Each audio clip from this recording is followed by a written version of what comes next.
Hey everyone, thanks for jumping back into the Cryptoverse. Today, we're going to talk about Ethereum, dubious speculation. If you guys like the content, make sure you subscribe to the channel, give the video a thumbs up, and also check out the sale on Into the Cryptoverse Premium at intothecryptoverse.com. Let's go ahead and jump in. So, we just had a jobs report recently, and of course, Ethereum and risk assets alike were not too fond of it, as there were a significant amount of revisions to some of the jobs that were reported last month and the month before that. A lot of negative revisions to those. Therefore, it makes the market a little spooked as to whether how weak or how strong is the labor market. Also, generally speaking, there's some weakness in the markets around the August to September timeframe. And that's going to be something we're going to talk about in this video. Okay, so what I'd like to do is think about the most likely paths for Ethereum, right? The most likely paths. Now, one of the things that we have to mention, obviously, is that when Ethereum goes home, it's usually a good opportunity to buy. You can see it was a good opportunity over here in 2015, and of course in 2016, and then here in 2018, and over here in 2019. And then this cycle, in April, that was the first time that Ethereum had actually gone home since 2020, right? Since 2020. And you, nor I, none of us controls when Ethereum goes home. But whenever it does go home, it tends to be a decent opportunity, especially in the short term, right? Oftentimes you'll see pretty nice rallies off of that level, which is why we put out the video back when Ethereum was at $1,600, saying that, look, it's home now. This is good enough. Don't try to nickel and dime it and try to time the market too much at that point, because it was already giving us what I think it really needed to give us. The other thing to remember with Ethereum is that when it does go home, that's normally when ETH bottoms against Bitcoin, right? So you can see that happened in 2016. You can see it happened over here in 2019. And then another time it went home, it also found a nice low on its Bitcoin pair. The reason why that's important is because, a lot of times Ethereum doesn't actually go to those new cycle highs until after ETH Bitcoin bottom is in, right? So if you look at the last couple of cycles, you'll notice that when Ethereum put in new all-time highs, right? When it put in new all-time highs, it was after ETH had bottomed against Bitcoin, right? This was the 2016 cycle. And then in the last cycle in 2021, Ethereum put in new highs on its USD pair after ETH Bitcoin had bottomed, and ETH Bitcoin bottomed when ETH USD went home. And then this cycle, of course, you could say the same thing, right? Ethereum has been unable to put in all-time highs, but I think the reason it has been unable to put in all-time highs for so long was because it never actually went home, that is, up until April, right? So in April, Ethereum went home. I think it probably bottomed against Bitcoin. I could be wrong about that. If I am, at least I'll say this. I think it's bottomed against Bitcoin this cycle. That doesn't mean you can't get a pullback. You're probably going to get a pullback to a higher low again. That'll allow all Bitcoin pairs to go to their range lows, most likely in the late October timeframe, if I had to guess. But if it's true that ETH Bitcoin has bottomed, then it means, in my mind, it means that new all-time highs are at least a possibility. Do you guys remember back in March and April of 2024 when people were calling for new all-time highs, and I said, no, it needs to go home. And a lot of people laughed at that. And then when in May it was rallying and people were like, oh, it's the spot ETF, spin's wrong, it has to go home, or it has to go to new all-time highs. I said, no, it has to go home.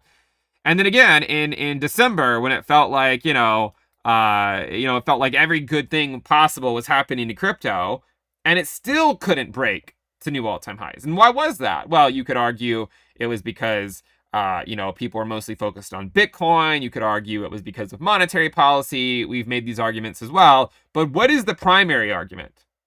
It's because Ethereum hadn't gone home. And it's interesting how quickly the narrative changes when it does go home. Now you have these companies sort of treating it as, adding it to like a treasury, which again, people are going to say, well, that's the reason price is going up. But again, narrative follows price. Now, go ahead and get your collective eye roll out of the way. But I'll remind you about this. In May of 2024, when people were screaming that it was going up to new all-time highs back then, and I said, no, it wasn't, it was going to go home, they thought that the narrative of ETFs was going to make the price go up. But that was not true. The price dropped. That narrative died. Had Ethereum gone to all-time highs back then, everyone would have attributed it to the ETFs. But because the demand was not there, that narrative died. And again, as we know, the narrative follows the price. Price does not follow narrative. So now Ethereum went home. Now in everyone's mind, the narrative has changed, right? ETH Bitcoin is looking a lot better. This is what it does every cycle, right? Anytime Ethereum goes home, that's when ETH bottoms against Bitcoin, okay? So the question now, right, is what are the most likely paths for Ethereum? Now, I'll be honest. We always have a bias, you know, and for a long time, my bias was that it made sense to fade Ethereum because it was going to bleed against Bitcoin and it needed to go home. It needed to form a macro higher low. Now that's happened. So what is my bias now, right? Well, my bias now is that it will make new all-time highs, and I'm going to say no later than December. Could be wrong. Absolutely could be wrong. In my experience, it makes absolutely no sense for me to say these types of things because, you know, there's always a chance to get it wrong, and if I do, then I obviously take a lot of flack for that, which is fair, right? It's the business. It's the business that I'm in. Some of these things have worked out really well. Like we've been on the right side of Bitcoin dominance. We've been on the right side of ETH Bitcoin and even, you know, pivoting when it went home. Been on the right side of alt, bleeding to Bitcoin. And so many things have worked out. But occasionally I will say something and I get it completely wrong. So I just want you guys to be aware that there's a scenario where I'm missing, you know, maybe I'm missing something and I get it wrong. But my bias is that Ethereum will make new all-time highs, you know, over the next like 5 to 6 months, right? I would say by December at the latest. I guess there's a scenario where it takes longer than that, but I'm thinking by December, and I'm going to go over a couple of reasons why. And I hope it happens actually a lot sooner than December. So we put out, you know, the butterfly effect video. We put out the realistic price prediction for Ethereum and whatnot. We put out the welcome home Ethereum. Back over here, when it was falling, we said it was going home. We've done all that. What's the most likely outcome from here?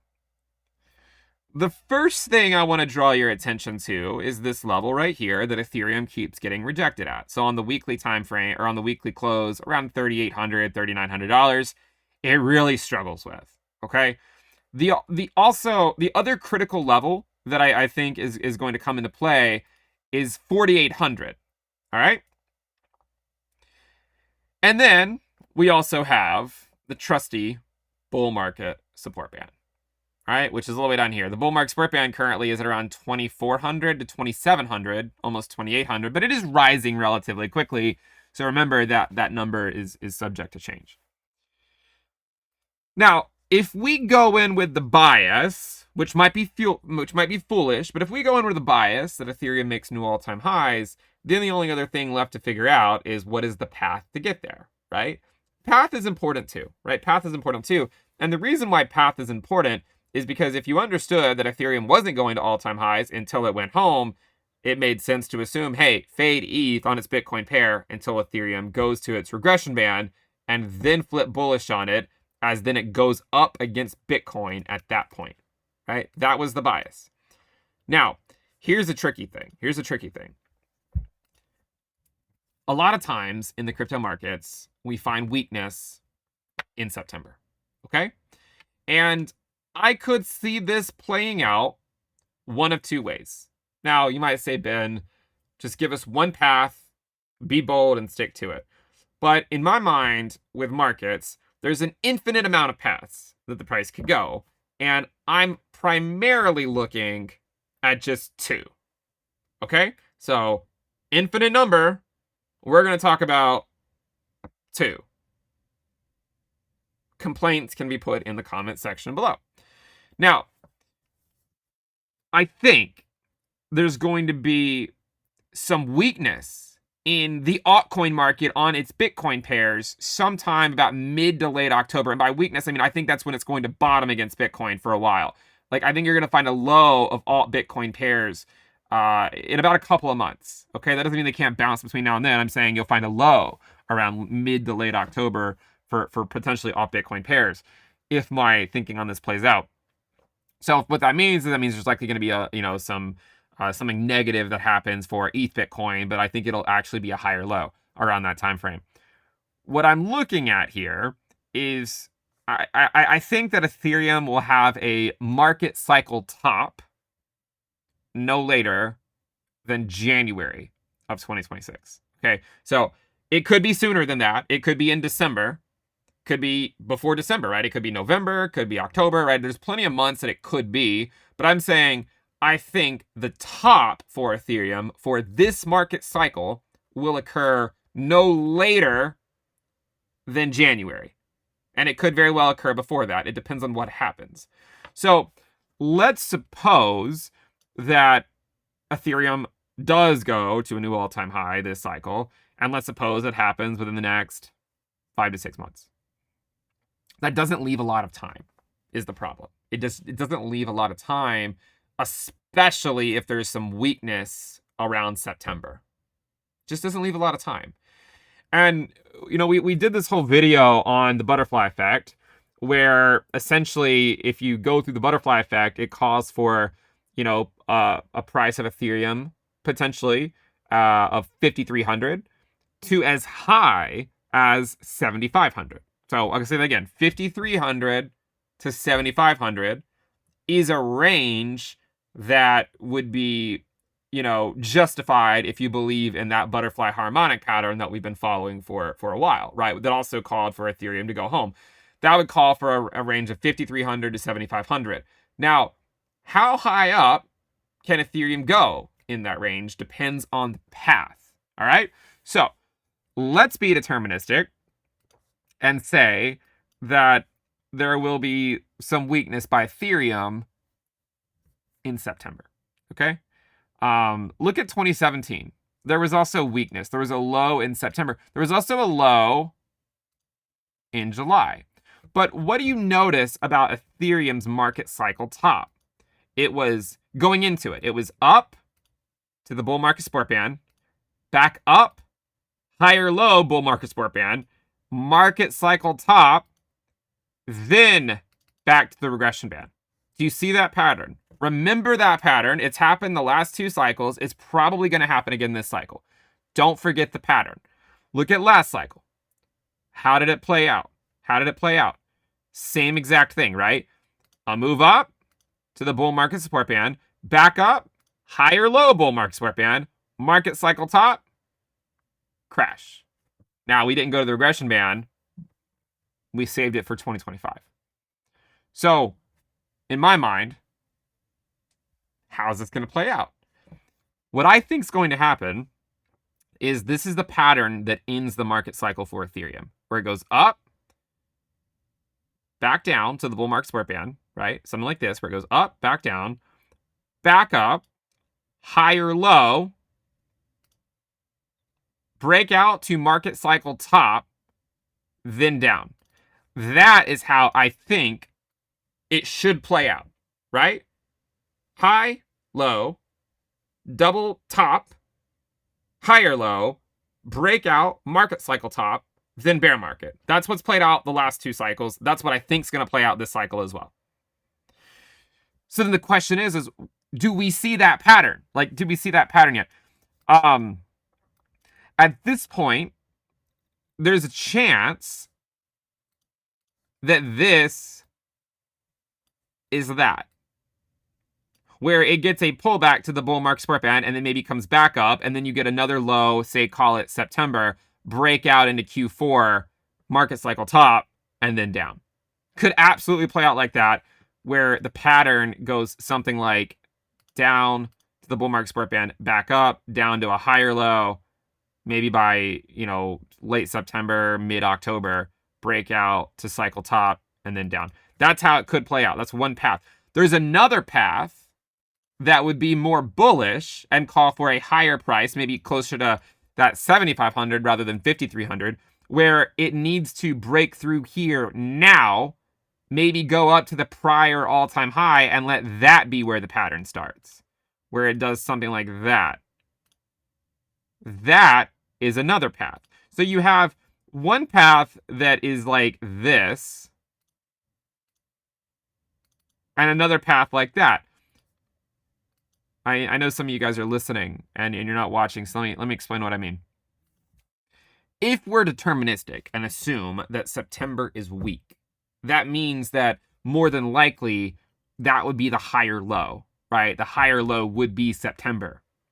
The question is, does Ethereum make it up here before we get to that point? That's the hard thing to figure out. It might feel like a done deal at this point, and that like this is where it's going to get rejected. And certainly the narrative is there to support it, right? We had a weak labor market report, and so perhaps, you know, we need to cool off for a little bit, come back down here to the bull market support band, you know, August, September timeframe, bounce around, you know, do something like this, then break out, then break down, right? Absolutely could play out. There is some evidence to suggest that it might not, right? And some of that evidence would be if you were to go look at the just monthly returns for Bitcoin. If you look at monthly returns for Bitcoin, one of the things you'll notice is that, again, maybe this time is different. It absolutely could be. But a lot of times in August of post-halving years, right? If you look at 2013, it was green. If you look at 2017, it was green. If you look at 2021, August was green. Not only was August green in all those post-halving years, July was also green, right? So July and August were both green in 2021. They are both green in 2017. They're both green in 2013. So far, July has been green for Bitcoin. Obviously, August is red so far, but that could change. If Bitcoin is green in August, then why couldn't Ethereum run the highs, right? Why couldn't it go up to $4,800, even if it feels like it's not going to right this minute? So when I look at this market, I think that the most likely outcome that's going to take Ethereum to a potential market cycle top is going to look like this, where it puts in a higher low at the bull market support band, and then another higher low at the bull market support band, then market cycle top, then down. The only thing to figure out is where is point A, right? That's point A. This is B. Here is C. And then here is D. And then E. I don't know that we've even reached point A yet. Like, I don't know if we have. In the 2017 cycle, point A was in June. And then point C was in August, right? In 2021, point A was in May, and then point C was in September. It's possible that this is point A, right? Like, it's possible that this is A, and that, you know, you have B down here, and then C is back up, and then D is a higher low, and then E's market cycle top. It's also possible that it breaks through here. Let me fix that.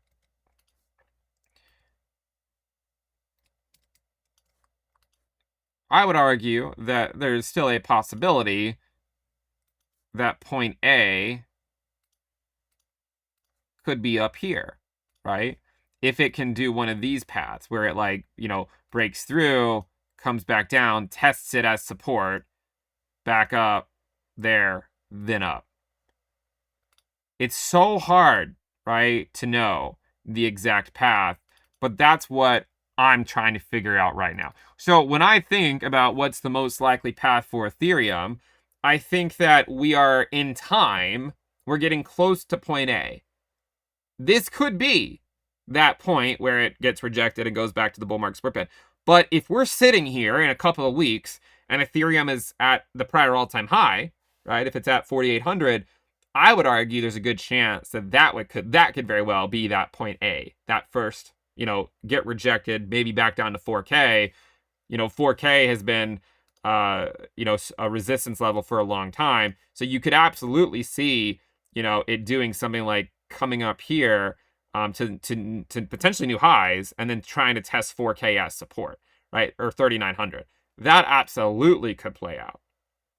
It's just hard to know when exactly it's going to be. Again, I'm operating under the assumption that it does go to new all-time highs. But I'll tell you this, I'll be honest.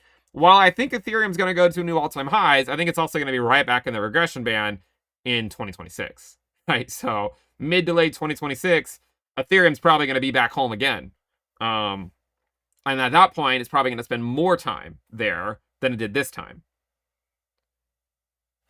But that's, you know, that's the future, and that's still hopefully many months away.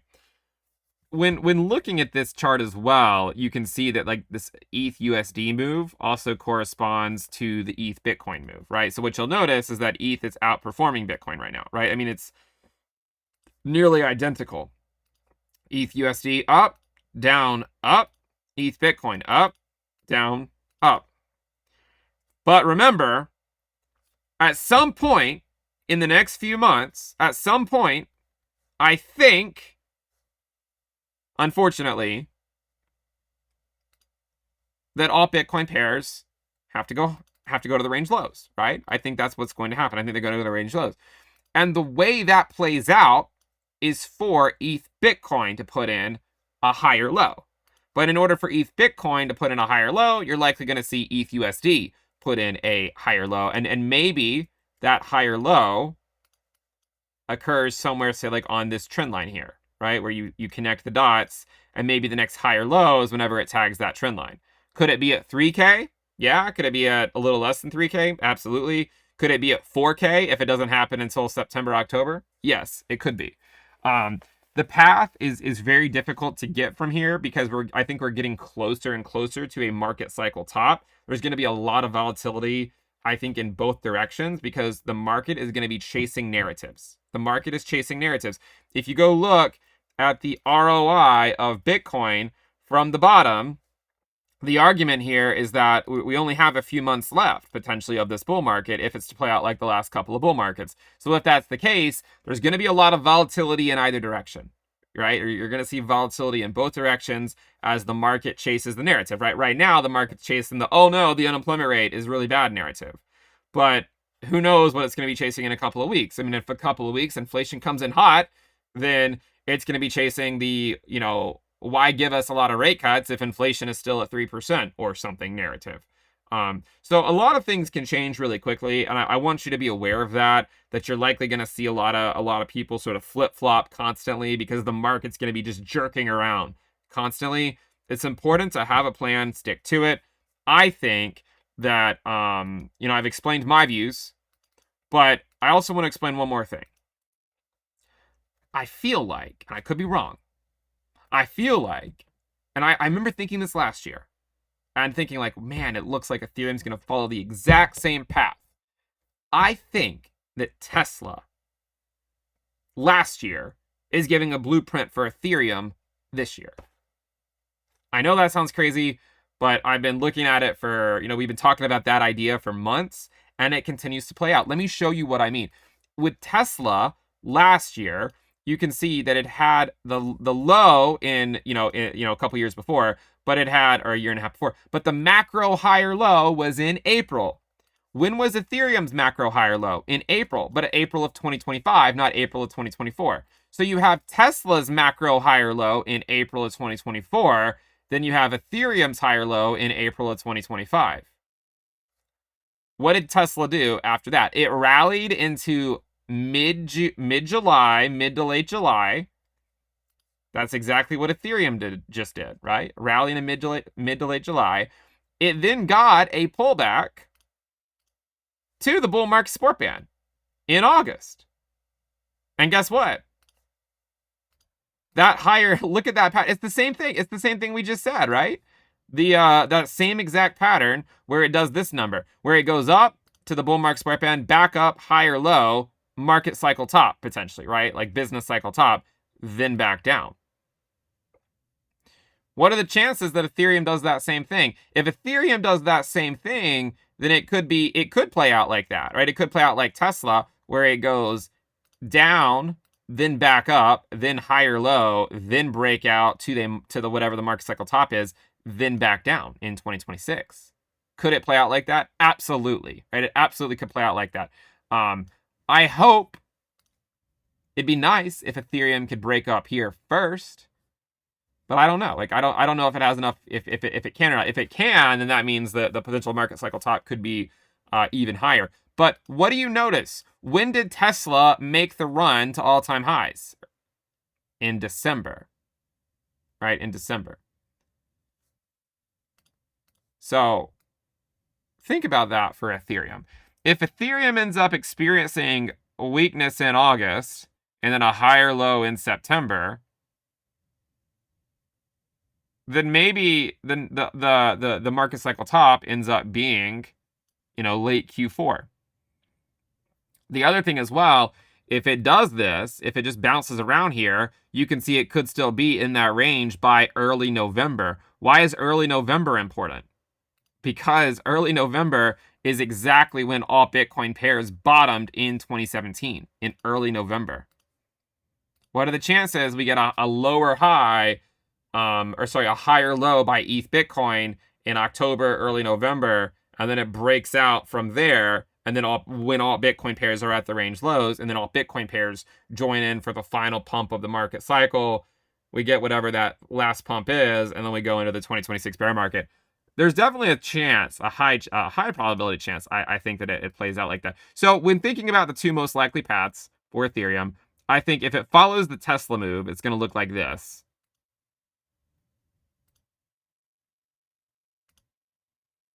Something like that.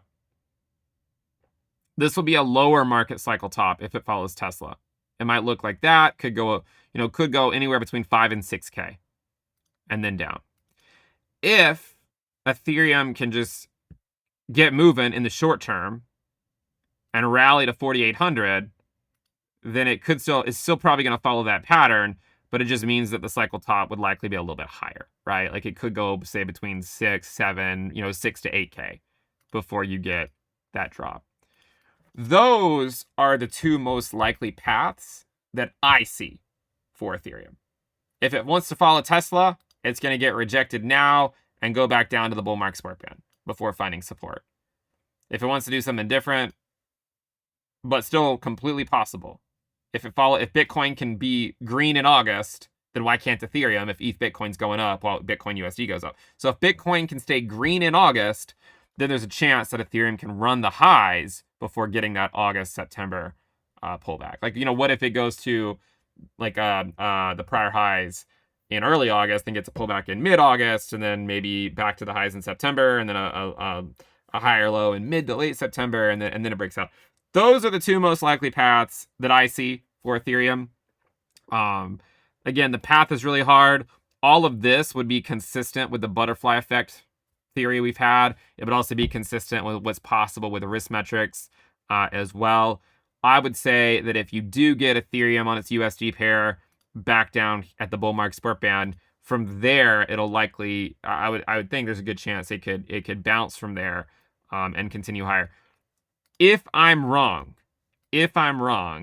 then, and it doesn't find support at the bull market support band on a weekly close, then I will try to admit it as soon as I can. But I would still argue that anything in the regression band long term is going to be fair game, for a DCA strategy for Ethereum. If you have the courage to buy it anytime it goes down here, it tends to work out long term. It's just who has the courage to buy it. I think we're going to spend more time in the regression band, but I think a lot of that time might not actually occur until further out in, like, say, 2026.